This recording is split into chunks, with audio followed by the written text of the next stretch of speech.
আজকে 1 মে এবং আজ একটি ছুটির দিন, মে দিবস।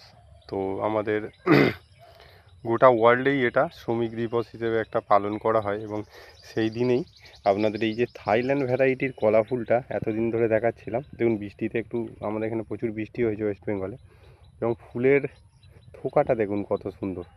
এটা অনেক কিছু ভ্যারাইটি হয়, অনেক কালারের ভ্যারাইটি হয়, ভ্যারিগেশন পাতা আছে।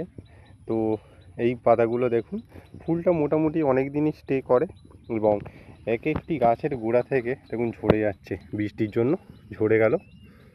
এবং এর একদম হালকা স্মেল আছে, খুব বেশি নয়, এবং কতগুলো শ্যুটস বেরোচ্ছে দেখুন। এইখানে একটি, এইখানে একটি, এইখানে একটি, তিনটি, এইটি, মোট 4টি। তো এর পটিং সয়েলটা সম্বন্ধে আজকে বলবো। তো এই গাছের পটিং সয়েল আপনাদের একটু হালকা চারকোল বা ছাই দিয়ে করতে হবে এবং গোড়াটা সবসময় ময়েশ্চার রাখতে হবে।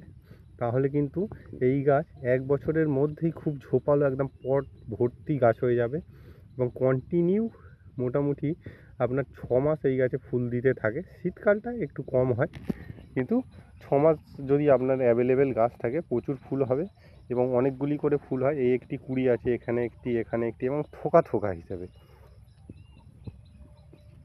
এবং একে খাবার হিসেবে খুব একটা বেশি কিছু দিতে হয় না, জাস্ট হাড় গুঁড়ো, নিমখোল, শিংকুচি, আপনাদের যদি সবজির খোসা ফোসা জল থাকে, মাছের আঁশ ধোয়া, মাংসর আঁশ ধোয়া যদি জল থাকে সেইগুলো দিতে পারেন, তাহলে কিন্তু এই গাছগুলো খুব ভালো গ্রোথ করে।